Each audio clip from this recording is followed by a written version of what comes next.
Allora ragazzi, se mi avete seguito nelle ultime settimane sicuramente saprete che sono in trepidante attesa dell'Absanzino Mini Pro, questo attesissimo drone che sono super curioso di provare con le mie mani. Attualmente è in mano a Poste Italiane e dovrebbe arrivarmi entro pochi giorni, ma non si sa mai in quanto ne ho perse completamente le tracce dallo scorso 15 agosto. Ma a parte questo, io ho ordinato l'Absanzino Mini Pro dallo store ufficiale Absan e poche ore fa mi è arrivata direttamente da Absan un'email che mi ha lasciato davvero di stucco, senza parole, e ora la leggiamo insieme e la commentiamo. In quest'email Absan stessa mi propone una buona recensione, una recensione positiva in cambio di $50.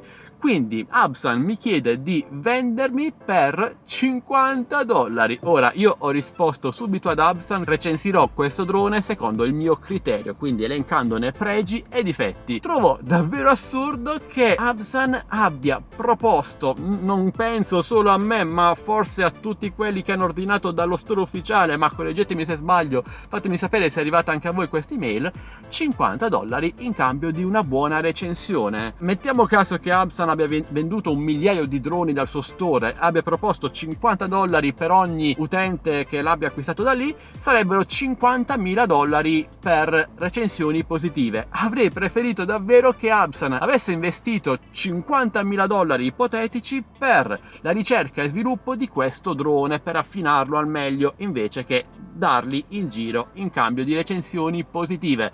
E il problema è che c'è sicuramente chi per $50 si venderà il fondo schiena. Io ovviamente non sono una di quelle persone, io sono sempre molto critico ed è il motivo per cui tante aziende importanti solitamente non mi inviano gratuitamente i loro prodotti, ma poco male io cerco sempre di recensirvi al meglio quello che mi passa per le mani. Ora sono in ferie quindi non vi sto portando molte recensioni, ma mi sono arrivate altre volte mail come questa da Absan, non me lo sarei mai aspettato e mi lasciano un po' triste, amici. Ora però voglio sapere voi cosa ne pensate. Trovate che sia corretto offrire soldi in cambio di una recensione positiva oppure no? Beh, parliamone qui sotto nei commenti, amici. Vi ricordo che troverete offerte e coupon sempre aggiornati su tantissimi prodotti tecnologici direttamente nel mio canale Telegram ufficiale Tech Best Deals, linkato qui sotto in descrizione video, insieme al mio gruppo Facebook Droni e Tecnologia Italia. Ci vediamo nei commenti, amici, un bel like per supportarmi, una condivisione, iscrivetevi al canale, attivate la campanellina per non perdervi notifiche dei miei nuovi prossimi video.